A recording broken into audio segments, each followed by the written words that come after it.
కరీంనగర్ జిల్లా అటవీ శాఖ అధికారి గారికి మన పారంపర్య వైద్యం తరపున సంఘం తరపున వైద్య మీద అందరి తరపున మరొకసారి హృదయపూర్వక స్వాగతం తెలియజేస్తున్నాము.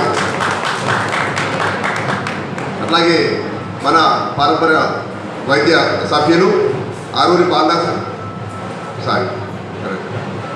పెద్దల రాజయ్య గారు వచ్చారా, పెద్దపల్లి రాజయ్య గారు వస్తున్న అందుకే తర్వాత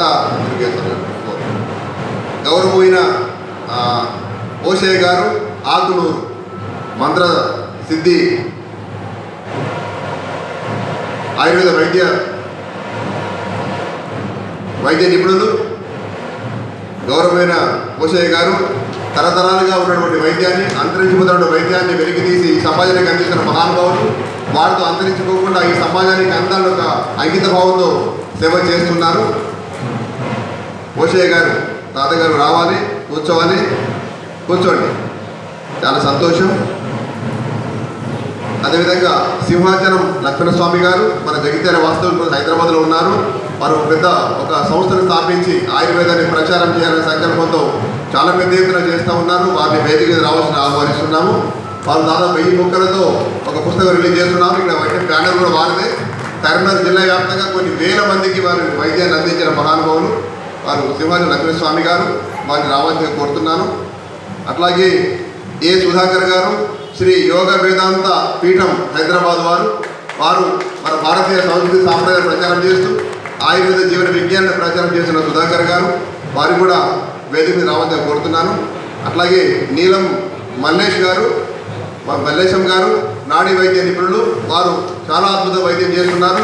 కిడ్నీలు పాడైన వల్ల కానీ రకరకాల వైద్యంలో నాడి బట్టి రోగాన్ని నిర్ధారించి వైద్యం చేసిన మహానుభావులు. మనందరికీ అలాంటి విద్య నేర్పించేది సంకల్పం తీసుకున్నారు. వారితో విద్య అంతరించిపోకుండా సమాజానికి అందాల సంకల్పంతో చేస్తున్నారు. వారిని వేదిక రావాల్సిందిగా కోరుతున్నాను. నీలం మల్లేష్ గారు. అదేవిధంగా నరసింహదత్త స్వరూపానందగిరి స్వామి వారు వారు కూడాను ఆయుర్వేద నిపుణులు, వైద్యులు, మూలిక వైద్యం చేస్తున్నారు. వారిని కూడా వేదికకి రావాల్సిందిగా కోరుతున్నాను. దాని అప్పుడు తీసుకొచ్చారు. సో ఇంకా ఎంతోమంది వైద్యులు మన మధ్యలో ఉన్నారు. చాలా అనుభవం గల వాళ్ళు, ఎంతో నైపుణ్యం పొందిన వారు, ఈ పారంపర్య వైద్యాన్ని ముందుకు తీసుకెళ్తున్న వాళ్ళు చాలామంది మన మధ్యలో ఉన్నారు. వారందరికీ కూడాను ఈ మహాసంఘం తరఫున హృదయపూర్వక స్వాగతం తెలియజేస్తున్నాను. గత జనవరిలో అంటే 2 months బ్యాక్ వరంగల్లో సేమ్ ప్రోగ్రామ్ చేశాం మేడం. ఔషధ మొక్కల పండుగ చేశాము. ఈ పారంపర్య వైద్య మహాసంఘ ఆధ్వర్యంలో వరంగల్లో మహర్షి గోశాల కేంద్రంగా చేశాము. అందులో అటవీ శాఖ అధికారి, ఆ తర్వాత ఒక మేడం ఉద్యానవన శాఖ అధికారి, అట్లాగే ఉమారెడ్డి గారు central university research institute scientist. So ఈ విధంగా జిల్లా అధికారులు ఎంతోమంది ఆ రోజు ప్రోగ్రాంకి వచ్చి అతిథులుగా వచ్చారు, ముఖ్య అతిథిగా వచ్చారు. తర్వాత ప్రోగ్రామ్ అంతా ఉన్నారు. ఈవినింగ్ 5 వరకు ఉన్నారు. వాళ్ళు నోట్బుక్ పెట్టి తీసుకొని వైద్యాలు రాసుకోవడం చాలా అద్భుతంగా అనిపించింది. ఆ రోజు ఫారెస్ట్ అధికారులు కానీ ఉద్యానవన శాఖ అధికారులు కానీ వెళ్ళిన తర్వాత కూడా వ్యక్తిగతంగా ఫోన్ చేసి మాకు చాలా ఉపయోగపడేటువంటి వైద్యాలు, మేము అదే డిపార్ట్మెంట్ అయినప్పటికీ కూడా మేము మొక్కల మధ్య తిరుగుతూ మొక్కల పరిశోధన చేస్తూ మొక్కలను సంరక్షిస్తున్న వాళ్ళము. కానీ వాటి విలువలు ఈరోజు మేము చాలా తెలుసుకున్నాం సార్. మేము చాలా సంతోషంగా ఉంది.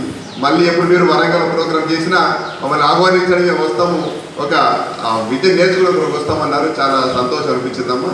సో అందులో భాగంగానే ఇక్కడ కరీంనగర్లో కూడా ఈ ఉద్యానవన శాఖ కానీ అటవీ శాఖ కానీ మీకు కనుక మేము చేస్తున్న కార్యక్రమం మీ నోటీసులో ఉంటేమో మీ యొక్క సహకారం మాకు అందుతుంది. తర్వాత మా వాళ్ళు చేస్తున్న యోగాలు మీకు తెలిస్తే మీ యొక్క సహకారం మాకు ఇంకా అందుతుంది. ఈ విషయాలు మీ నోటీస్కి రావాలని ఉద్దేశంతో మిమ్మల్ని ఈరోజు ముఖ్య అతిథిగా ఆహ్వానించడం జరిగిందమ్మా. చాలా సంతోషం తల్లి. ఓకేనా? సో ఏంటంటే ఈరోజు మనం చేస్తున్న కార్యక్రమం ఏంటంటే తెలంగాణ రాష్ట్ర వ్యాప్తంగా ప్రతి జిల్లాలో ఇలాంటి కార్యక్రమాలు ఏంటంటే అనువంశిక వైద్యం అంటే పారంపర్య వైద్యం, అంతరించిపోతున్నటువంటి విద్య, తరతరాలుగా తాత ముత్తాతల నుంచి వస్తున్న విద్యలు. ఇది గ్రంథాలలో కూడా గ్రంథస్థం కాని వైద్యాలు చాలా ఉన్నాయి. ఇందులో చరక సంహితలు కానీ, సృజన సంహితలు కానీ, తర్వాత బాగ్భట్ మహర్షి రచించినటువంటి అష్టాంగ హృదయంలో కానీ అలాంటి పెద్ద పెద్ద ఆయుర్వేద ప్రాచీన గ్రంథాలలో పొందుపరచని గ్రంథస్థం కాని విషయాలు కూడా ఎన్నో యోగాలు వైద్యుల మధ్యలో ఇప్పటికీ సజీవంగా ఉన్నాయి. మన బాధాకరమైన విషయం ఏంటంటే అలాంటి వైద్యాలన్నీ కూడా వారితో అంతరించిపోతున్నాయి. సో ఆ విధంగా అంతరించిపోకుండా అలాంటి వైద్యుల్ని వెలికి తీసి ఈ సమాజానికి పరిచయం చేస్తూ వారి విద్యని 10 మందికి పంచే విధంగా ఆ శిక్షణా కార్యక్రమం రూపకంగా సమాజానికి అందించే ప్రయత్నం చేస్తున్నామమ్మా. ఇది పారంపర్య వైద్యుల యొక్క సంకల్పం. ఇది ఈ సంకల్పానికి తోడుగా భారత ప్రభుత్వం ఆల్రెడీ ఒక నియమం తీసుకుంది. 4 మంత్రుల ఆధ్వర్యంలో, క్వాలిటీ కౌన్సిల్ ఆఫ్ ఇండియా ఆధ్వర్యంలో ఈ పారంపర్య వైద్యాన్ని గ్రామ స్థాయి వరకు చేరాలని ఒక సంకల్పం తీసుకుంది.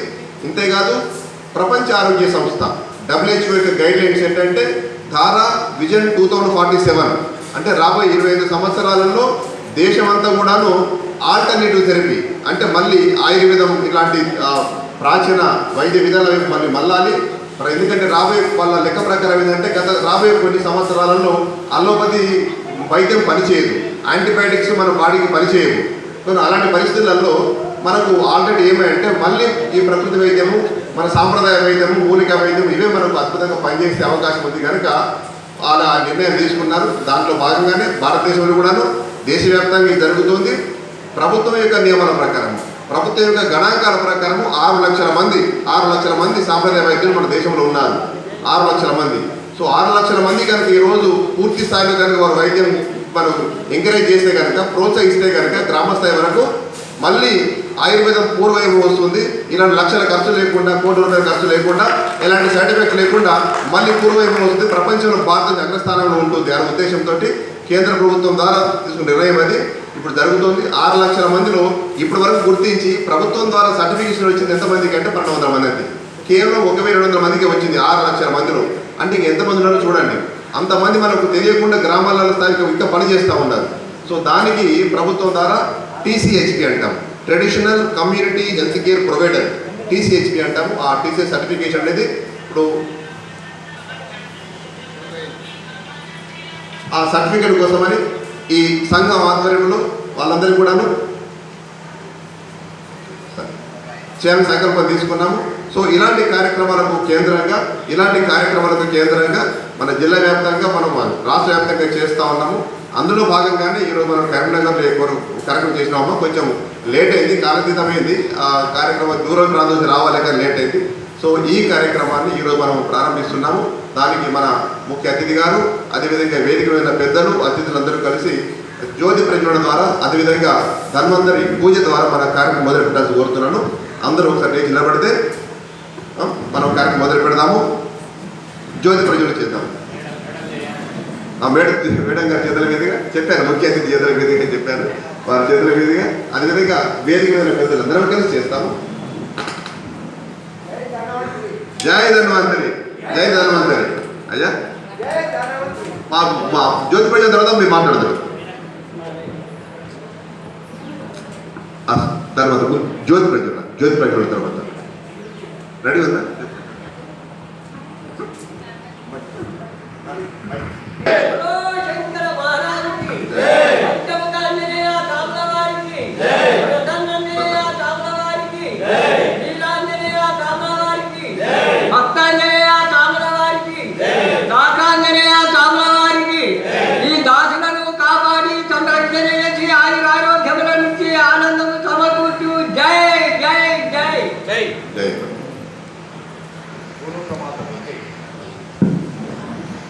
మనమే కానీ శాంతి పరిష్కారం మళ్ళీ తిరగబడుతుంటదు. చాలా మందికి అర్థం కూడా కాదు ఎందుకు ఎన్ని మందులు వాడినా తగ్గట్లేదని. విషయం ఏంటంటే నాభి తొలుగుతుంది. సో ఆ నాభి అనేది నాభి బొడ్డులో సెంటర్లో కాకుండా ఈ పక్క పైన కింద ఒక యాంగిల్లో, ఏ యాంగిల్లో కనుక తొలగిపోతే ఏ వ్యాధి వస్తుందో శాస్త్రాల్లో చాలా క్లియర్గా ఉంది. సో అలాంటి నాభిని కనుక సెట్ చేస్తే దాదాపుగా ఏ మందులు అవసరం లేకుంటే వ్యాధి నివారణ జరుగుతుంది. ఇలాంటి అద్భుతమైనటువంటి నాభి యోగం కూడా ఈరోజు మనం చెప్పేందుకు మన మధ్యలో వైద్యులు ఉన్నారు. సో ఇలాంటి ఒక అద్భుతమైన కార్యక్రమం. సో ఈ కార్యక్రమాన్ని ఈరోజు మనము అందరం కూడాను మీకు నోట్బుక్ పెన్ ఇవ్వడం జరిగింది. ఇక్కడ చెప్పే ప్రతి యోగం కూడాను చాలా విలువైనటువంటిది, ఒక అమృతంతో సమానము. సో అవన్నీ కూడా మీరు నోట్ చేసుకొని ఇంటి దగ్గర ప్రాక్టీస్ చేసి మీకు డౌట్ కనుక ఉంటే మన గ్రూప్ PVMS తెలంగాణ రాష్ట్రము ఎవరెవరైతే ఈరోజు శిబిరానికి వచ్చారో ఒకవేళ గ్రూపులో లేకుంటే కనుక ఆ గ్రూపులో ఈరోజు సాయంత్రం యాడ్ చేస్తాము. పారంపర్య వైద్య మహాసంఘం తెలంగాణ రాష్ట్రం గ్రూపులో యాడ్ చేస్తాము. వాళ్ళందరికీ కూడాను వాళ్ళకు ఈరోజు నేర్చుకున్న యోగాలలో మీకు ఎలాంటి సందేహం ఉన్నప్పటికీ కూడాను మీరు అందులో పోస్ట్ చేస్తే కనుక మళ్ళీ మీకు సమాధానం వస్తుంది. ఇంకోటి ఏంటంటే ఈ కార్యక్రమం ద్వారా శిక్షణ పొందిన వాళ్ళమ్మ ఎలాంటి కేసులు ట్రీట్ చేస్తున్నారంటే, ఇక ఇంగ్లీష్ వైద్యం ద్వారా మా వల్ల కాదు, ఇది సాధ్యం కాదు, ఇంటికి తీసుకెళ్ళమన్న కేసులు ఎక్కువ వస్తాయి. ఈ సంఘం దృష్టికమ్మ 2 కిడ్నీలు పాడైపోయిన వాళ్ళు, డయాలిసిస్ చేస్తున్న వాళ్ళు, ఒక్కసారి సీకెడీ ప్రాబ్లం వచ్చింది అంటే, లేదా కిడ్నీ ష్రింక్ అయింది, లేదా కిడ్నీ ప్రాబ్లం క్రియేటివ్ పెరిగింది 7-8 దాటింది అంటే దానికి ఏం చెప్తాడు, ఓన్లీ డయాలిసిస్ తప్ప ఇంకో మార్గం లేదు. ఆ డయాలిసిస్ లేకుండా దాన్ని ఒక 2 నుంచి 3 నెలల పూర్తి నార్మల్ స్థాయికి తీసుకురాగలిగే విద్యలు మన మధ్యలో ఉన్నాయి. చాలామంది వైద్యులు ఇక్కడ చేస్తూ ఉన్నారమ్మా. డాక్టర్లకు ఆశ్చర్య కలిగించే విషయం, ఒక్కసారి కిడ్నీ పాడైపోయిన తర్వాత రీజనరేట్ కాదు కదా, నెఫ్రాన్స్ రీజనరేట్ కాదు కదా, అట్లా అవుతుంది అని ఇప్పటికీ వాళ్ళకు అందుబాటున్న విషయం అది. కానీ తెల్ల గల్జర్ కానీ ఇంకో రకాల మూలికలు మన మధ్యలో ఉన్నాయి, చాలామంది వైద్యులు చేస్తూ ఉన్నారు. సో పాడైపోయిన కిడ్నీలు మళ్ళీ కూడా డయాలిసిస్ జరుగుతున్న వాళ్ళు కూడా డయాలిసిస్ లేకుండా కూడా నార్మల్ అవుతుందమ్మా. అలాంటి కేసులు క్యాన్సర్ 4th స్టేజ్లో ఉండి ఇంటికి తీసుకెళ్ళాలంటే కీమోలు పనిచేయట్లేదు, అంతా అయిపోయింది, ఇక 1 వీక్ 10 days అన్న కేసులు కూడా కొన్ని వందలు కాదు కొన్ని వేల మందిని ట్రీట్ చేసిన వారు మన మధ్యలో ఉన్నారమ్మా. క్యాన్సర్లో, అది పార్కిన్సన్లో, ఎక్కడైతే అల్లోపతి ఆగిపోయిందో అక్కడనే ఆయుర్వేదం మొదలైంది, ఏది అద్భుతమైన విజ్ఞానం మొదలైంది. సో అలాంటి విజ్ఞానం పొందిన వ్యక్తులు మన మధ్యలో వాహిద్ అలీ గారు ఉన్నారు, అరుణ్ బాలనర్సే గారు ఉన్నారు, పెద్దపల్లి రాజయ్య గారు ఉన్నారు, శివస్వామి గారు ఉన్నారు, ఇంకెంతోమంది వైద్యులు మన మధ్యలో ఉన్నారు, చాలామంది వైద్యులు ఉన్నారు, ఇంకా వచ్చే వాళ్ళు కూడా ఉన్నారు, నేర్పించే శిక్షణ ఇచ్చే వాళ్ళు ఇంకా వస్తున్నారమ్మా. చాలా అద్భుతమైన కార్యక్రమం ఇది. సో ఇలాంటి కార్యక్రమాన్ని రాష్ట్ర వ్యాప్తంగా జిల్లా స్థాయి వరకు, జిల్లా నుండి గ్రామ స్థాయి వరకు తీసుకెళ్ళి మన గ్రామాలలో ఒకప్పుడు మన వైద్యులు ఉండేవాళ్ళమ్మ. దగ్గు వచ్చిన, జలుబు వచ్చిన, ఈవెన్ పక్షవాతం వరకు సమస్య ఉంది అంటే వెంటనే వాళ్ళు ఏదో మందు ఇచ్చే వరకు క్యూర్ అయిపోయింది. అది వాళ్ళు ఒక వ్యాపారంగా లేదు, ఆ రోజు ఒక వృత్తిగా లేదు, ఒక హాబీలాగా చేసేవాళ్ళు. వాళ్ళ పనులు వాళ్ళు చేసుకుంటూ, వ్యవసాయం చేసుకుంటూ, ముండలు చేసుకుంటూ, ఇంకా పనులు చేసుకుంటూ సైడ్కి ఇది చేసేవాళ్ళు. ఆ విధంగా గ్రామంలో ఏ సమస్య వచ్చినా కూడా వాళ్ళు మనకు వైద్యం చేసేవాళ్ళు, ఉచితంగా చేసేవాళ్ళు, లేదా మినిమం ఖర్చు తీసుకొని చేసేవాళ్ళు. అది గ్రామ స్థాయికి ఉండేవారు. ఇప్పుడు మనకి ఏ చిన్న సమస్య వచ్చినా మన దవాఖానకి వెళ్తున్నాం, దగ్గు వచ్చినా, జలుబు వచ్చినా, జ్వరం వచ్చినా, గర్భశయ సమస్యలు వచ్చినా, సంతాన సమస్య వచ్చినా, ఇప్పుడు ఎట్లయిపోయింది అంటే కొన్ని వ్యాధులు అయితే ఎంత అంటే మనం చెప్పుకోవడం కాదు, ఎంత కమర్షియలైజ్ అయిపోయింది అనేది వ్యాపారం మనకు తెలుసు. ఒక సంతానం గురించి ఈరోజు సంతాన సాఫల్య కేంద్రాలు పల్లె కాదు, మొత్తం వాడవాడని వెలిసినాయి. సో దానివల్ల ఇప్పుడు మనం 50-60% ఫెర్టిలిటీ లేదు. సో అలాంటి ఎన్నో యోగాలు 20-25 సంవత్సరాల నుంచి సంతానం కాని వాళ్ళు లక్షలు ఖర్చు పెట్టి టెస్ట్ వరకు వెళ్ళి వదిలేసిన వాళ్ళు మన మధ్యలో కూడా టెస్ట్ మూలికలు ఉన్నాయమ్మా. జస్ట్ కొన్ని రకాల మూలికలతో వాళ్ళ సంతానం కలిగింది. ఏ సమస్య ఉంది, పీసీఓడి ప్రాబ్లం ఉందా, లేకపోతే ఎండోమెట్రిస్ ప్రాబ్లం ఉందా, అన్నం విడుదల అవుతుందా లేదా, ఆ క్వాలిటీ అవుతుందా లేదా, రాకుంటే ఏం చేయాలి, పురుషుల్లో కళ తక్కుంటే ఏం చేయాలి, మోటివేట్ లేకుంటే ఏం చేయాలి, ఎన్నో రకాలు. నిన్న కూడా మా మిత్రులు వస్తే మొత్తం హుజరాబాద్ మొత్తం తిరిగి వచ్చాం, ఎక్కడెక్కడ ఏ మూలికలు ఉండేవి. ఆ మూలికలతో అసాధ్యమైనటువంటి వ్యాధులు అవన్నీ కూడాను మనకు ఇక్కడ తగ్గుతున్నాయి. సో కాకపోతే ఆ వైద్యులు సమాజానికి పరిచయం లేరమ్మా. వాళ్ళు ఎక్కడో గ్రామాల్లో చేసుకుంటున్నారు, ఎక్కడో వాళ్ళ పని వాళ్ళు చేసుకుంటున్నారు. వాళ్ళ భయం ఏంటంటే ఏమో ఇవాళ దాడి చేస్తారు, డాక్టర్లు ఏమన్నా ప్రెషరైజ్ చేస్తారేమో. ఎందుకంటే వీళ్ళకేమో ఇక బ్యాక్గ్రౌండ్ ఉండదు, వాళ్ళ తాత ముత్తాతలు చేసిన వైద్యం మాత్రం చేసుకుంటూ వెళ్తారు. సో అలాంటి పరిస్థితులలో ఎవరు ఏమంటారు భయంతో వాళ్ళ వరకు మాత్రమే లిమిట్ అయిపోయి చేస్తూ ఉన్నారు.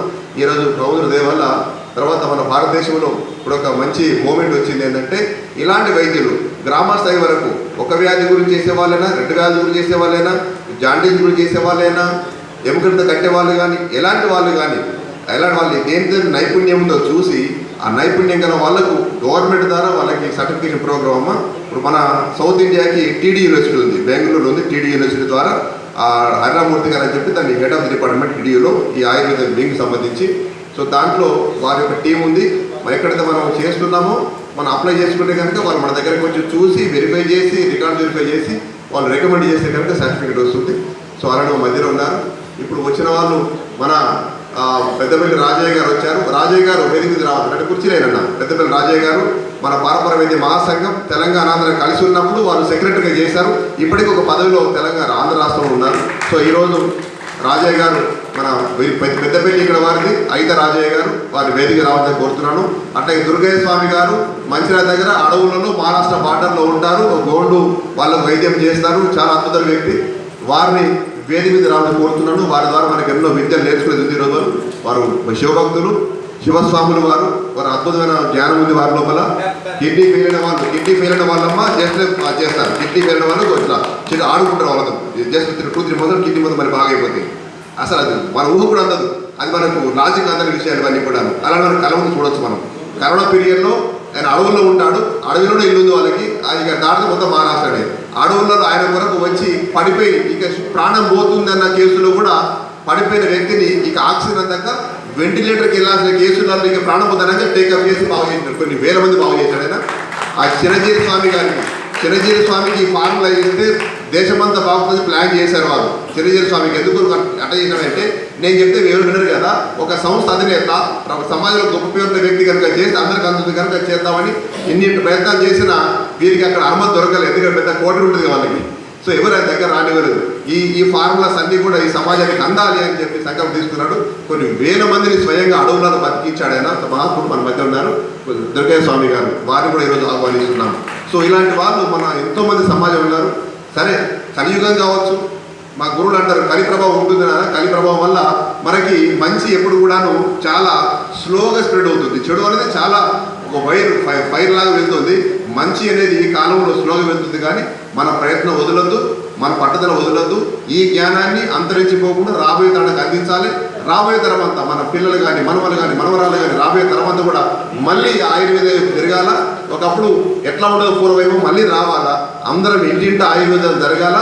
ప్రతి ఒక్కరు ఆరోగ్యంగా ఉండాలా. పైసా ఖర్చు లేనటువంటిది సైడ్ ఎఫెక్ట్ లేనటువంటి వైద్యాన్ని మళ్ళీ రాబోయే తర్వాత మళ్ళీ చవి చూడాలా.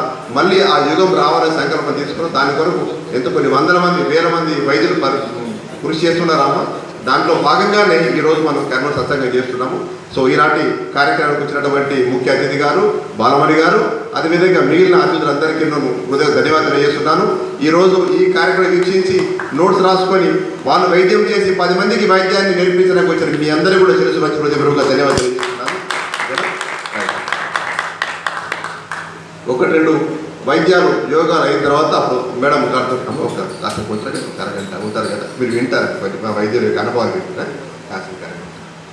సో తర్వాత ఈనాటి మన కార్యక్రమంలో వైద్యులు ఒకరొకరు చెప్తారు. మన సింహాచలం లక్ష్మణస్వామి గారు ఒక 10 నిమిషాలు వారి యొక్క అనుభవాన్ని, రకరకాల మూలికలు. ఇక్కడ ఏంటంటే మెయిన్ మనకు కావాల్సింది ఏంటంటే మన అనుభవాలు కావాలా.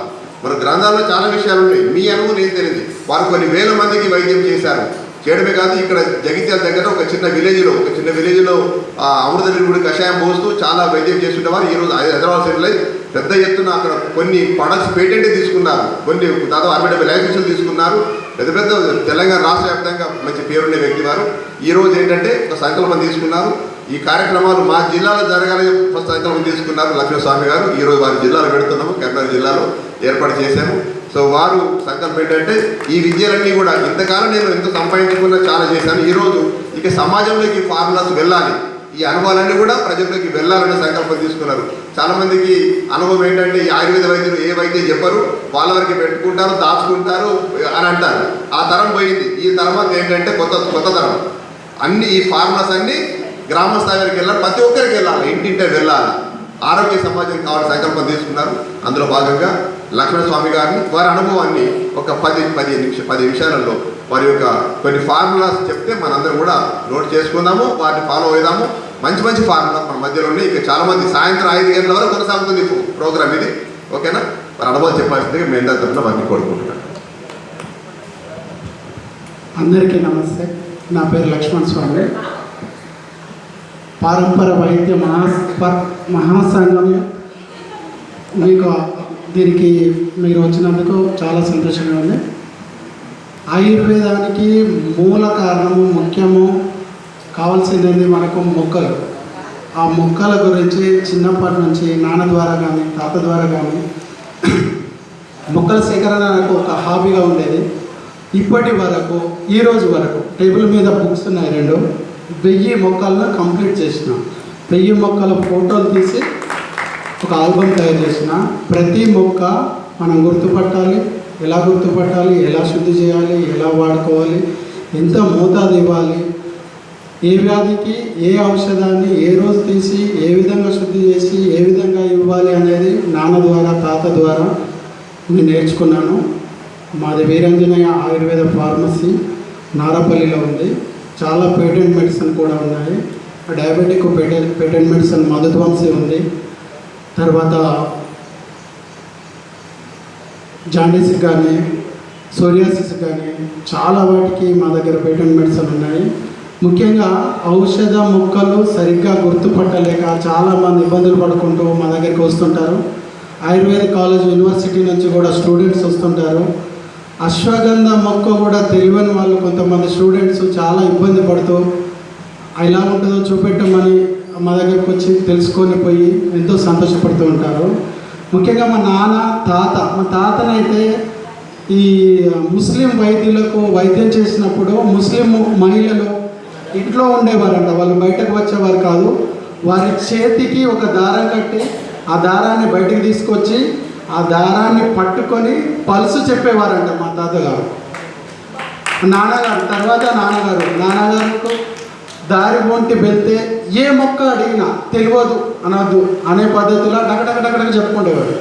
తర్వాత నేనేం చేసిన అంటే ఈ వస్తుగుణ దీపిక, వస్తుగుణ ప్రకాశిక, వస్తుగుణ మహోదరి ఇలాంటి మనకు ప్రామాణిక గ్రంథాలు కొన్ని ఉన్నాయి కదా, వాటిలో ఉన్న ప్రతి మొక్కకు ఫోటో తీసుకోవాలి.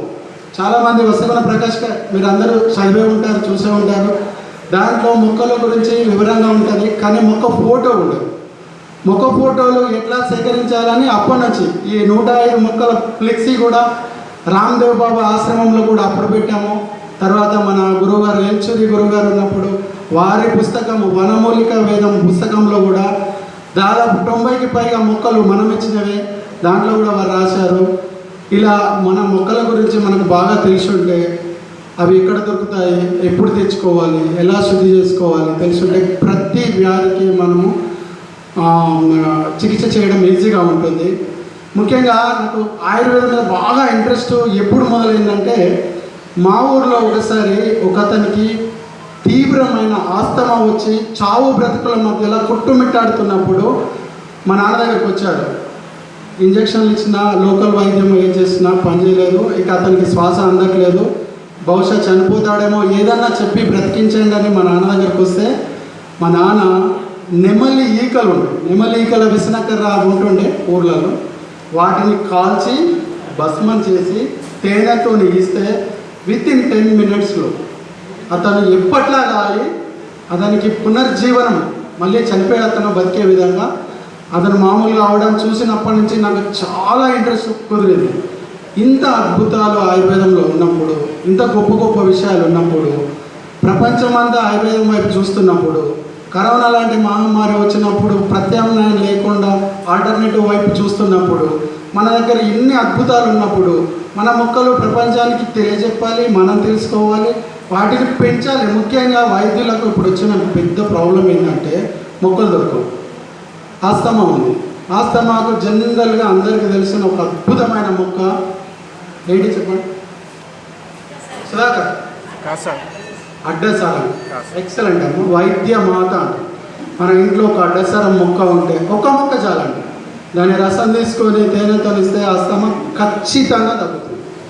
ఇక jaundice, liver cirrhosis, hepatitis below కూడా నేల ఉసిరి, ఫైలాంథస్ నిరూరి అంటాము, నేల ఉసిరి హెపటైటిస్ బి మీద కూడా పనిచేస్తుందని ప్రపంచవ్యాప్తంగా ఎన్నో పరిశోధనలు నిరూపించబడ్డాయి. మనం నేల ఉసిరిని కూడా రెగ్యులర్గా వాడుకుంటాం. కిడ్నీ స్టోన్స్ 100 యోగాలు అవసరం లేదు, చిన్న చిన్న చిట్కాలతోని అద్భుతమైన ఉపయోగాలు. పోయినసారి మన క్యాంపులో అతను రణపాల ఆకుతోని 5 mm కిడ్నీ స్టోన్ పోయిందని ఆధారాలతో సహా చూపించారు. రణపాల పనిచేస్తుంది, పునర్నవ పనిచేస్తుంది, కొండపిండి తెలుసు కదా, పిండి కూర అంటాం, కొండపిండి పనిచేస్తుంది. ఉల్వచారు ఎక్కువ వాడినా కూడా బ్లాడర్లో కిడ్నీలో ఉన్న చిన్న చిన్న రాళ్ళన్నీ వెళ్ళిపోతాయి. ఇంకా రమేష్ గురుజీ గారు చెప్పినట్టు సంతాన సాఫల్యతకైతే సపరేట్గా ప్రత్యేకమైన మొక్కలు ఉన్నాయి, వాటిని మనం కొంచెము నిర్లక్ష్యం చేసినట్టున్నాము. విష్ణుకాంత అనే మొక్క ఉంటుంది, మన ఫ్లెక్సీలో ఉంటుంది. విష్ణుకాంత స్పెషల్గా ప్రత్యేకంగా స్త్రీలకు సంబంధించిన మొక్క. స్త్రీలకు పీసీఓడి ఉన్నా, ఎగ్ రిలీజ్ కాకుండా ఒక్క మొక్కనే సరిపోతుంది. అలాగనే పురుషుల కోసం స్పెషల్గా రత్నపురుషాలు దాంట్లోనే ఉంది. శాస్త్రీయ గ్రంథాలలో పేర్లతోనే కొన్ని పెడతారు, ఆ పేరును బట్టి దేనికి పనిచేస్తుందో మనం అర్థం చేసుకోవచ్చు. రత్నపురుష, విష్ణుకాంత, పునర్నవ, బోలసుధాకర్ పునర్నవ తెల్ల మొక్క ఎక్కడ లేదు, అందరూ ఎర్రగల్జేరును అటక మామిడిని పునర్నవ అనుకొని వాడుతున్నారు. దాంట్లో కూడా ఔషధ గుణాలు ఉన్నప్పటికీ నిజంగా తెల్లగల్జేరును క్రమం తప్పకుండా 40 రోజులు రోజు ఒక 10 ml పచ్చి రసము పొద్దున ఆవుపాలతో తీసుకుంటే సీరం క్రియాటిన్ పెరుగుతుంది ఖచ్చితంగా. ప్రోటీన్ తీసుకోవడం తగ్గించి సీరం మనము కిడ్నీ ఫెయిల్యూర్లలో వాడినట్టయితే రమేష్ గురించి వాళ్ళ మీ ఆశ్రమంలో కూడా వస్తున్నారు, సీరం క్రియాటిన్ ఖచ్చితంగా పెరుగుతుంది. కానీ కిడ్నీ ఫెయిల్యూర్కి కారణాలు ఏంటి అనేది ముందు మనం తెలుసుకోవాల్సి ఉంటుంది. బీపీ ఉందంటే మనం సర్పగంధ కూడా దానికి యాడ్ చేసుకోవచ్చు. షుగర్ ఉందంటే పొడపత్రి ఉంది, పొడపత్రిని లేదంటే ఇన్సులిన్ ప్లాంట్ను ఇంకా చాలా మొక్కలు తిప్పతీగా ఇట్లాంటివి వాడుకోవచ్చు. వాడుకుంటూ కూడా పునర్నవం ఇచ్చినట్టయితే అద్భుతంగా పనిచేస్తుంది. అలానే శిరోజాల గురించి చూస్తే కేశవర్ధిని ఉంది. కేశవర్ధిని మొక్క మీకు తెలిసే ఉంటుంది, లేదంటే భృంగరాజను కూడా వాడుకోవచ్చు. ఈ విధంగా ప్రతి ఒక్క అందుకు సల్లకి అంటాము, సల్లకి కుక్కులను తయారు చేస్తాం మేము. అందుకు చెట్టు ప్రతి ఇంట్లో అంటే మ్యారేజ్లో అప్పుడు పెడతారు. అందుకు జిగురును మనము నేతిలో వేయించి వాడుకున్నట్టయితే కీళ్ళ నొప్పులు అద్భుతంగా తగ్గుతాయి. ఖచ్చితంగా కీళ్ళలో జిగురు పెరుగుతుంది, కార్డిలేజ్ బాగుతుంది. ఇవి సులువుగా చేసుకున్నట్టు మన ఇంటి చుట్టూ పరిసరాల్లో ఎన్నో ఔషధ మొక్కలు ఉన్నాయి. భస్మాలు, హెవీ మెటల్స్ వాడాల్సిన పని లేదు, పాదరసం లాంటివి వాడాల్సిన పని లేదు. చిన్న చిన్న మొక్కలతోని అద్భుతాలు సృష్టించవచ్చు, చాలా అద్భుతాలు. వంటిల్లే ఔషధశాల అని ఎంతోమంది ఋషులు మనకు చెప్తున్నారు. వంటిట్లో ఉన్న దినుసులు కూడా ఎన్నో ఔషధ గుణాలు కలిగి ఉన్నాయి. కానీ ఇంటి చుట్టుపక్కల ఉన్న ఔషధాలతో కూడా మనం పసుపుతో కూడా చేసుకోవచ్చు. ఇంకా నాకు ఇంకొక మంచి అనుభవం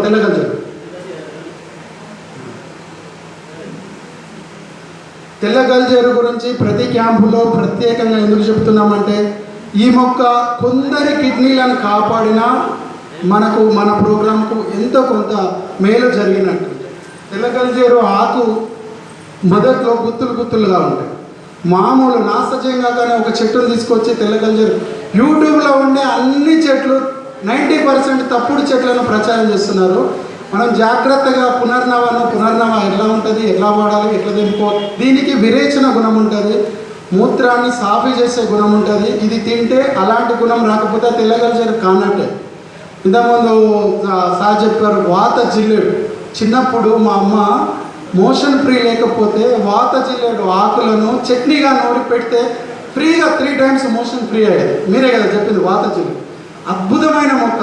అసలు దాని ఫోటో నేను తీసుకున్నాను. అది చాలామందికి ఇప్పుడు మర్చిపోయారు. పూర్వీకులు ఏదైనా జబ్బు వస్తే చిట్కాలతోనే తగ్గించేవాళ్ళు. అలాంటివి ఇప్పుడు మనం ఎక్కువ నేర్చుకోవాలి. జనరల్గా అందరు చెప్పేటి కాకుండా కొత్త విషయాలు మనం రాసుకుంటాం. ఇగో సేమ్ తెల్లగల్జేరు లాగానే ఇది ఉంది చూడండి. ఈ మొక్కను మొత్తం అన్ని యూట్యూబ్ ఛానల్లో ఈ మొక్కను ఇస్తున్నారు. నిజంగా ఇది వాడకూడదు, కిడ్నీకి హాని చేస్తుంది. అంటే ఒకటి కిడ్నీని బాగు చేస్తుంది, ఒకటి హాని చేస్తుంది. సేమ్ అదే విధంగా ఉంది. అదే జాతి అయినా, అదే కుటుంబం అయినా, అదే ఫ్యామిలీ అయినా దాని ఔషధ గుణాలు అద్భుతంగా ఉంటాయి. అది అమృతము, ఇది నార్మల్ అన్నట్టు. ఇలాంటి అటక మామిడి కూడా గల్జేరు జాతులు ఒకటి అయినప్పటికీ తెల్ల గల్జేరుకున్నంత అద్భుత గుణము అటక మామిడికి ఉండదు. కిడ్నీ ఫెయిల్యూర్ దశలో ఉన్న పునర్నవతోనే మనం కిడ్నీని తప్పకుండా బాగు చేసుకోవచ్చు. బాగా అయిన వాళ్ళు చాలామంది ఉన్నారు. చాలా క్లినికల్ ట్రయల్స్ ఉన్నాయి, చాలా పరిశోధనలు ఉన్నాయి. చిత్రం ఏంటంటే మన ఆయుర్వేదం గురించి మన ఇండియాలో కన్నా బయట దేశంలో ఎక్కువ రీసెర్చ్ జరిగింది. నేల విసరం మీద, అడ్డసరం మీద, అశ్వగంధం మీద చాలా అద్భుతమైన రీసెర్చ్. అర్జున మీద సార్ ఇందాక చెప్పారు. అర్జున ఎంత అద్భుతంగా పనిచేస్తుందంటే గుండెకు వెళ్ళే రక్తనాళాల్లో ఏ క్లాట్ ఉన్నా అర్జున తప్పకుండా కలిగిస్తుంది. అర్జున చెక్క, తులసి 2 కషాయం కాచుకొని తాగినా సరిపోతుంది ప్రతిరోజు అర్జున్ టీ లాగా. అలాగనే అడ్డసరము మనం ఆస్తమాకు వాడుకుంటాం. ఇంకా స్త్రీలకు సంబంధించిన వ్యాధులకు బోల్డ్ అని ఉన్నాయి. ఇంకా పెద్దలు చాలా విషయాలన్నీ చెప్తుంటారు. మా నాన్నగారికి ఒక యోగం చెప్తాను నేను. ఒక అతనికి కాళ్ళకు కుష్టి వ్యాధి వచ్చి చాలా తీవ్రమైన అవస్థలు పడుతుంటే నాన్న చెప్పారు, మేము అంతకుముందు కాళేశ్వరము, మంతని, మహాదేవ్పూర్ ఆ ఏరియాలకు వెళ్ళి శతావారి కానీ, నీలగుమ్మడి కానీ ఇలాంటి మొక్కలు తెచ్చుకునేవారు. అయితే నాన్న ఏం చేశారంటే ఒకసారి ఆ పేషెంట్ని అక్కడ తీసుకురండి, కుష్టి వ్యాధి లెప్రసీ అంటే కదా, కుష్టి వ్యాధి ఎలా తగ్గుతుందో నేను చూపెడతా అంటే అందరం కలిసి అక్కడికి వెళ్ళాం. ఒక గుంట తవ్వి, 3 లోతు గుంట తవ్వి విషముష్టి నక్స్వామిక అంటే పాయిజన్ మొక్కనే అది అయినప్పటికీ విషముష్టి పళ్ళని తెంపి ఆ గుంటలో వేసి కాళ్ళు మొత్తం కుళ్ళిపోయిన అతని నోట్లో చక్కెర వేసి ఆ పండ్లనన్నీ తొక్కిచ్చారు. ఎంతసేపు అంటే నోట్లో చక్కెర చేదయ్యేంత వాడు, అంటే కాలం నుంచి ఆ విషముష్టి గింజలది చేదయ్యాడు. చేదైన తర్వాత మళ్ళీ అతను పక్కకు జరగాలి. అలా 5 రోజులు చేసిన తర్వాత ఆ కాలంలో కాళ్ళు కొట్టేస్తారు అన్న వాళ్ళు కూడా కంప్లీట్ నార్మల్ అయ్యి అతను చాలా ఏళ్ళు బ్రతికిన మా నాన్న పేరు చెప్పుకొని వచ్చేసేవారు. ఇలాంటి ఎన్నో ఉన్నాయి. ఇంతకుముందు కుమ్మరిగూడెంలో మనం అమృత నిర్గుణి క్యాంపు పెట్టినప్పుడు ఒక అతని కాలు మొత్తం కుళ్ళిపోయింది. మన బలురక్కసి మొక్క ఉంటుంది కదా, స్వర్ణక్షీరి అంటాము, అంటే చెట్టును కట్ చేస్తే బంగారు రంగు పాలు వస్తాయి. పిచ్చి కుసుమ, వెర్రి కుసుమ, మీరు ఇంకా ఏమంటారు ఐడియా ఉందాము, ఏమంటారు ఇంకా ములిపుచ్చ, పిచ్చి కుసుమ, స్వర్ణక్షీరి, జర్రిపోతు అంటారా, ఇంకా గ్రామీణ ప్రాంతాల్లో జర్రిపోతు చెట్టు అంటారు. పసుపు పచ్చని పూలు వస్తుంది, దాంట్లో తెల్ల పూలు అది ఉంటుంది, చాలా అరుదైన మొక్క, అది దాదాపు దొరకదు. ఎట్లాంటి వాళ్ళు కొందరు సేకరిస్తున్నారు. రేర్ ప్లాంట్ మనకు ఎక్కువ దొరికే ప్లాంట్ల గురించి మాట్లాడదాం. అరుదైన మొక్కలు మేము ఎక్కడికి వెళ్ళాలంటే మళ్ళీ మనకు ఇబ్బంది అవుతుంది. మన చుట్టుపక్కల కనిపించే ప్రతి మొక్క అద్భుతమైన ఔషధ గుణాలు ఉంటాయి. అయితే ఆ కాలు కుళ్ళిపోయిన అతనికి ఎగ్జిమా వచ్చి కాలు మొత్తం కుళ్ళిపోయిన దశలో ఆ వెర్రికుస్మ చెట్టును సమూలంగా దంచి ఆ రసంతో రోజు కడగమని చెప్పామంటే ఏమి కడుపులో కూడా ఏమి ఇవ్వలేదు. 3rd 4th క్యాంపులో అతను కంప్లీట్ క్యూర్ అయ్యి వచ్చాడు. కేవలం బలురక్కసి మొక్క సమూలము దంచి కషాయం తీసి ఆ కషాయంతో ఆ గాయాన్ని కడిగాడు. అంటే ఏం చేయలేదు. నిజానికి పెన్సిలిన్ లాగా పనిచేస్తుంది బలురక్కసి మొక్క, అద్భుతంగా పనిచేస్తుంది, మంచి యాంటీబయాటిక్ కూడా. ఇలాంటి ఎన్నో ఉన్నాయి. ఇక మన పారంపర వైద్యులు చాలా చోట్ల ఉన్నారు, అనువంశిక వైద్యులు ఉన్నారు, పూర్వం నుంచి చేస్తున్న వాళ్ళు ఉన్నారు, గొప్ప గొప్ప యోగాలు ఉన్నాయి. కానీ వాళ్ళకు శాస్త్రీయంగా కొంత అవగాహన లేకుండా చాలామంది షుగర్కు మెడిసిన్ ఇస్తామని చెప్తారు. కనీసము fasting sugar, post lunch sugar, HbA1c రిపోర్ట్లు తీసుకొని ఒక 40 రోజులు మెడిసిన్ ఇచ్చి ఆ తర్వాత మళ్ళీ ఎంత తగ్గిందో చూసుకుంటే మనకు ఎవిడెన్స్ ఉంటుంది. కిడ్నీ స్టోన్ ఉంది, సైజు స్కానింగ్ రిపోర్ట్ ఉంటుంది, ఎంత ఉంది సైజు, స్టోన్ సైజు ఎంత ఉంది, ఎన్ని రోజులు వాడాలి, రణపాల వాడాలా, కొండపిండి వాడాలా, పునర్నవ వాడాలా, 3 కలిపి వాడినా కూడా తప్పులేదు. 40 రోజులు ఇచ్చి మళ్ళీ స్కాన్ చేసి స్టోన్ సైజ్ ఎంత తగ్గింది, ఆహార నియమాలు ఏంటి, అతనికి ఇంకా బీపీ ఉందా, షుగర్ ఉందా, థైరాయిడ్ ఉందా, ఈ రకరకాలు ఏమైనా ఉన్నాయా వాటిని తగ్గించడము, ఆహార నియమాలు, ముఖ్యంగా ఆహార నియమాలు. అన్నిటికన్నా ముఖ్యం ఏంటంటే మోషన్ ఫ్రీ ఉందా లేదా, మంచి నిద్ర పడుతుందా, ఒబేసిటీ ఏమన్నా ఉందా, గతంలో ఏమన్నా వ్యాధులు ఉన్నాయా, క్లియర్గా చూసి నమ్మకమేమందంటారు. మా దగ్గరికి వచ్చిన వాళ్ళకు ముందు కూర్చోండి, ఒక అరగంట సేపు కౌన్సిలింగ్ ఇచ్చి చెడు వ్యసనాలు ఏమన్నా ఉంటే ఖచ్చితంగా మానేయమని చెప్పి, చెడు వ్యసనాలు మానేయలేకపోతే అక్కలకర్ర గురించి నేను చాలా ప్రచారం చేశాను. పొలాలలో దొరుకుతుంది. సుధాకర్ అక్కలకర్ర చెట్టు తెచ్చినావా? అదే లేదు, చిన్న మొగ్గ ఉంటుంది, అక్కలకర్ర ఫోటో అందులో ఉంది, చూడొచ్చు. మనం గుట్కా కానీ సిగరెట్ కానీ లేకుంటే మన ఆల్కహాల్ కానీ మానేయాలంటే అక్కలకర్ర మొగ్గను నోట్లో వేసుకొని చప్పరించినట్టయితే నోరంతా ఫ్రెష్ అవుతుంది. తర్వాత చెడు వ్యసనాల మీదకి దారి మళ్ళకుండా మనసును కంట్రోల్ చేస్తుంది. అది న్యూరో సిస్టమ్ మీద కూడా యాక్టివేట్ చేస్తుంది, అద్భుతంగా పనిచేస్తుంది. అలాంటి ఇచ్చుకుంటూ కూడా చెడు వ్యసనాల నుంచి ఈ వ్యక్తులను పొడి కొట్టేస్తుంది. పొడి అంత ఎఫెక్ట్గా లేదు, పచ్చి గింజ అయితే ఇంకా బాగుంటుంది. లేదంటే దాన్ని పౌడర్ చేసుకొని కొద్దిగా దాన్ని పిప్పల చూర్ణం కలుపుకొని పెట్టుకొని మనం రెగ్యులర్గా వాడుకోవచ్చు. చాలామందికి ఇచ్చాను ఇది అద్భుతంగా. కాకపోతే మానేయాలనే సంకల్పం ఆ వ్యక్తికి ఉండాలి. బలవంతంగా అన్నంలో కల్పించడో అది చేసుడో ఇది చేసుడో ఉండకూడదు. ఇంకొక విషయం ఏంటంటే మనము ఒక్కొక్కరు ఒక్కొక్క దాంట్లో మంచి నిష్ణాతులు ఉంటారు. కొంతమంది జాండీస్ అద్భుతమైన మెడిసిన్స్. అక్కలకర్ర చెట్టు మొగ్గ ఉంది, అక్కడ ఆల్బమ్ ఉంది, దాంట్లో ఫోటోలు కూడా ఉన్నాయి, చూడొచ్చు. ఉందా తీసుకొచ్చారు. చాలామంది రకరకాల వైద్యాలు చేస్తున్నారు. ఒక్కొక్క ఏరియాలో ఒక్కొక్కరు ఫేమస్గా ఉంటారు. కొందరు కిడ్నీ స్టోన్స్కి ఇస్తారు, కొందరు జాండీస్కి ఇస్తారు, కొందరు పక్షవాతానికి ఇస్తారు, ఇంకొందరు ఇంకొక వాటికి ఇస్తారు. అలోపతి వైద్యులు ఏం చేస్తారు, వాళ్ళ దగ్గరికి కంటి సమస్య ఉందని పోయినాం అనుకోండి, కంటి సమస్య ఉన్న వాళ్ళు పోతే పంటి సమస్య వస్తే వాళ్ళ డాక్టర్ దగ్గరికి వాళ్ళు రెఫర్ చేస్తారు, వాళ్ళు ఇవ్వరు మందు. కంటికి ఫేమస్ అయిన వాళ్ళు కంటికే ఇస్తారు. మన వైద్యులు కూడా జాండీస్కు ఫేమస్ వైద్యం ఇచ్చినప్పుడు కిడ్నీ స్టోన్కు ప్రాబ్లం వస్తే కిడ్నీ స్టోన్ వైద్యులు ఎవరైనా ఉంటే మనం మన వైద్యుల దగ్గరికి పంపిద్దాం. దాని ద్వారా ఏమవుతుంది, వాళ్ళ దగ్గరది మనకు వస్తుంది, మన దగ్గరది వాళ్ళకు వస్తుంది. మనం ప్రతి ఒక్కరు మనం దేంట్లో బాగా ఫేమస్. ఇప్పుడు నేను సోరియాసిస్ డయాబెటిక్ ఇస్తాను, ఇక నేను క్యాన్సర్ పేషెంట్ వస్తే రమేష్ గురించి దగ్గరికి పంపిస్తాను, అదే బెటర్. నేను వచ్చిన పేషెంట్ కానీ ప్రతిదానికి ఇస్తా, అన్నిటికి ఇస్తా, కరోనాకి ఇస్తా, దానికి ఇస్తా, దేనికి ఇస్తా అంటే ఇంకా మనం నమ్మి వచ్చినందుకు వాడిని ఏదో ఒకటి చేయడం తప్ప ఏమి ఉండదు. మనం ఎన్ని వందల మందికి ఇచ్చినాము, ఎన్ని వందల మందికి తగ్గింది, నిజంగా తగ్గుతుందా, సైడ్ ఎఫెక్ట్స్ ఉన్నాయా, శాస్త్రీయ అవగాహన ఏమన్నా ఉందా, ఏదైనా బుక్లో ఉందా, ఏదైనా రెఫరింగ్ ఏమన్నా ఉందా చూసుకొని చేస్తే అద్భుతంగా ఉంటుంది. కొంచెము ఆహాన్ని పక్కకెట్టి మన దాంట్లో కేటగిరీ వైజ్ వైద్యులను డివైడ్ చేసుకుంటే స్టోన్కు ఎంతమంది ఇస్తున్నారు, అది జాండీస్కి ఎంతమంది ఇస్తున్నారు, కీళ్ళ నొప్పులకు ఎంతమంది ఇస్తున్నారు, ఇలా డివైడ్ చేసి గ్రూపులుగా చేస్తే దాని స్పెషలిస్టులు వాళ్ళు అంతే. మన దగ్గర అట్లాంటి వైద్యం లేకుంటే మన వైద్యునికి పంపించాలి తప్ప లేదు అని చెప్పొద్దు, ఏదో ఒకటి ఇవ్వదు. అలా చేసుకుంటే వాళ్ళకు ప్లస్ పాయింట్ అయితే, మనకు ప్లస్ పాయింట్ అయితే. కొత్త వైద్య విధానాలు ఉంటాయి, కొత్త పోగడలు ఉంటాయి, నేర్చుకోవచ్చు. శుద్ధి విధానాలు ముఖ్యంగా చాలా ప్రమాదకరమైన విషయాలు మా దగ్గరకు వస్తుంటాయి. సైంటిఫిక్ సెమినార్లలో కూడా నేను వెళ్తుంటాను. పాదరసం వాడుతుంటారు అనువంశిక వైద్యులు, ఆయుర్వేద వైద్యులు. భూమి మీద ఏ వైద్యుడైనా పాదరసం జోలికి వెళ్ళకూడదు. కిడ్నీలు ఖచ్చితంగా ఫెయిల్ అవుతాయి. ఆ రస ఔషధాలను సిద్ధనాగార్జునుడు పూర్వం ఉన్న మహర్షులకు ఉన్న శక్తి మనకు లేదు, మనం అంత శుద్ధి చేయలేము. 18 శుద్ధులు ఉంటాయి పాదరసాన్ని, 18 రకాల శుద్ధులు. మా నాన్న 3 నెలలు 1 తులం పాదరసాన్ని నూర్పించాడు. ఫస్ట్ ఇది మన తామరాకుల రసము, హింగువ, ఇవంతా ఎండలో నూరాలి 3 రోజులు, అట్లా 40 రోజులు. అది జరిగేది కాదు. అంతకన్నా అద్భుతంగా స్వర్ణ భస్మానికన్నా అద్భుతంగా పనిచేసే మొక్కలు మన చుట్టుపక్కలే ఉన్నాయి. అట్లాంటప్పుడు స్వర్ణ భస్మాలు ఎందుకంటే భస్మాలు అవసరం లేదు. ఒకవేళ మనం భస్మాలు వాడాల్సి వస్తే అది హెవీ మెటల్స్, కిడ్నీ మీద లివర్ మీద ప్రాబ్లం వస్తే అందరి వైద్యులకు దాన్ని ఆపాదిస్తారు. మేము చాలామంది న్యూరాలజిస్టులు, నెఫ్రాలజిస్టులు కలిస్తే మీ వాళ్ళు అంత రసౌషధాలు వాడతారు, హెవీ మెటల్స్ వాడతారు, మీరు అంత వేస్ట్ అని మాకు ముఖం ముంగట్నే అంటే మాకు చాలా బాధ అనిపిస్తుంది. హెర్బల్లో పునర్నవ వాడండి, తగ్గిపోతుంది. కిడ్నీకి హాని చేసేటి మనకు తెలియని ఎక్కడో చెప్పినవి విన్నవి మనం ఇవ్వడం ద్వారా మన వైద్యానికి కొంచెం చెడ్డ పేరు వచ్చే ప్రమాదం ఉంటుంది. ఒకవేళ పూర్వం నుంచి రసౌషధాలు వాడినట్టయితే శాస్త్రీయ అవగాహన పెంచుకొని దాంట్లో నిష్ణాతులైన తెలుసుకొని వాడుకుంటే చాలా చాలా బాగుంటుంది.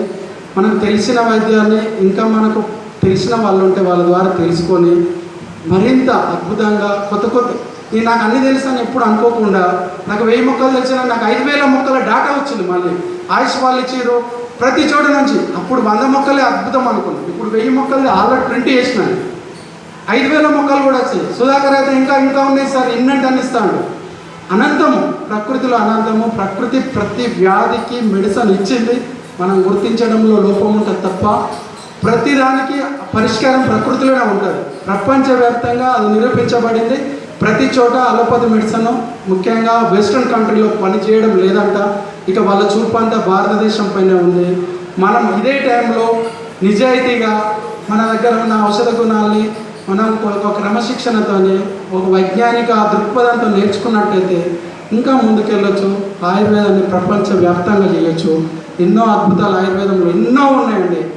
కొన్ని 2-3 విని అబ్బా అనుకుంటాం, ఇంకా నేర్చుకోవాలి. కొన్ని మొక్కలు ఇంకొకటి చాలా ఇంపార్టెంట్ విషయం చెప్తాం మీకు. దత్తూర మెటల్ తెలుసు కదా, ఉమ్మెత్త, నల్ల ఉమ్మెత్త. అది చిన్నప్పుడు నాకు ఒక చేదు అనుభవం అయింది, నాకంటే నాకు కాదు, మా ఊళ్ళో జరిగింది. ఉమ్మెత్త గింజలు పనిచేస్తాయి. ఔషధ మొక్క నేను ఉమ్మెత్త గింజ కొంచెం ఎక్కువ వాడితే ఏమవుతుంది,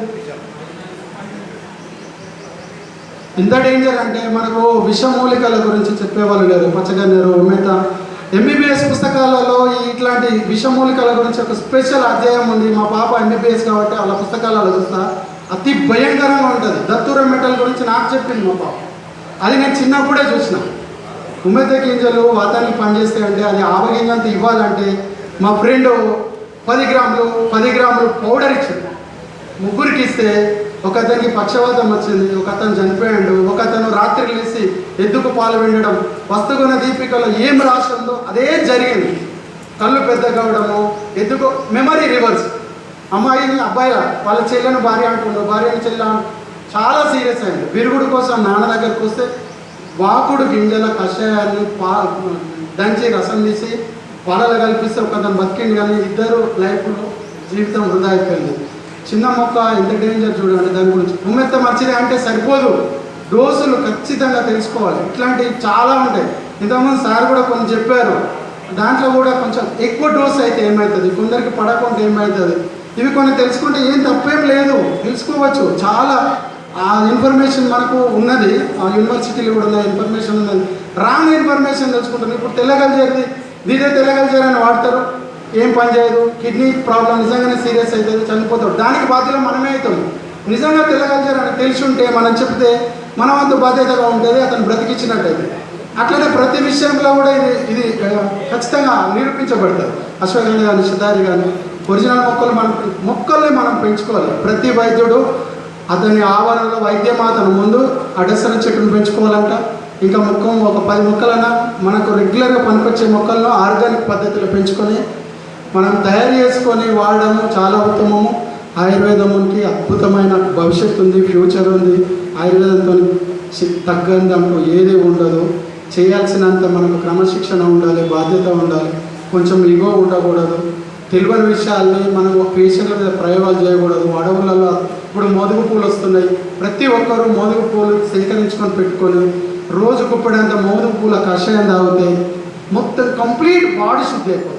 కిడ్నీలో స్టోన్స్ ఉండవు, రాళ్ళు ఉండవు, చల్లదనం వస్తుంది. ఇక్కడ కూడా అది పెట్టి అందరికి ఇద్దామని అనుకున్నాం. ఇలాంటివన్నీ మనం సేకరించుకొని పెట్టుకుంటే సీజనల్గా వచ్చినప్పుడు ప్రకృతి ఇచ్చినవి వాడుకోవచ్చు. దాంతో ఈ టీ పొడి కూడా తయారు చేస్తున్నారు మోదుగు పూలతో, చాలా ఉపయోగపడతాయి. అడవుల్లో కూడా ఎన్నో వృధాగా రాలిపోతున్నాయి ఈ త్రిఫలాలు అమ్మ, ఎన్నో వృధాగా పోతున్నాయి. మనం సేకరించుకొని పెట్టుకొని ఎన్నో వాడుకోవచ్చు. ఉచితంగా దొరికేటివే. మనకు వీలైతే 4 సహాయం చేద్దాము, లేకపోతే తెలుసుకుందాము. ఇట్లా వైద్యులను గ్రూపులుగా డివైడ్ చేసి మనము రిఫరింగ్ సిస్టమ్ చేద్దామనేది నా ఆలోచన. ఒకవేళ మీ ఆలోచన కూడా అదే ఉంటే బాగుంటుందని నేను అనుకుంటున్నా. చూడండి, దేంట్లో ఎవరు నిష్ణాతులో వాళ్ళకు అవసరమైతే, ఇప్పుడు కిడ్నీ స్టోన్ ట్రీట్మెంట్ చేస్తే వాళ్ళకి ఇంకా బెటర్ ఏదో మనం చెప్పుదాం. మనమైతే మనమే చేద్దాం, వాళ్ళైతే వాళ్ళే చేయాలి. వాళ్ళకి మనం పంపిద్దాం, మనకు వాళ్ళు పంపిస్తారు. బయట వాళ్ళు లేకుండా ఉంటుంది. ఈ విధంగా ఆయుర్వేదం ఇంకింత ముందుకు పోతుందని కోరుకుంటున్నాను. జై ఆయుర్వేదం, జై జై ఆయుర్వేదం. చాలా సంతోషం సార్. ఎందుకంటే కొన్ని సంవత్సరాలుగా కరీంనగర్ జిల్లాలో కొన్ని వేల మందికి అమృత అంటే తిప్పతిగా నిర్గుండి అంటే మావిలి కాంబినేషన్లో, అందులో తెల్లమంది కాంబినేషన్లో కొన్ని వేల మందికి పోసారు. చాలా అద్భుతంగా బాగా మంచి గుర్తింపు వచ్చింది వారికి. సో ఆ విధంగా వైద్యులు వాళ్ళకంటూ ఒక ప్రత్యేకమైన గుర్తింపు తెచ్చుకొని మన సమయంలో వెళ్తే కనుక రాబోయే తరం అంతా కూడా ఆయుర్వేదానికి మళ్ళీ పూర్వవైపు వస్తుందని చెప్పి నేను కోరుకుంటున్నాను. అట్లాగే మన మధ్యలో మన ఇండియన్ ఫారెస్ట్ సర్వీసెస్ అధికారి గారు బాలమణి గారు ఉన్నారు. ఎందుకంటే మనకు తెలియదు, మన షెడ్డు మధ్య మన పూర్వస్థ వెళ్తారే మన ముందే వారిని మన కార్యక్రమం ఉద్దేశించి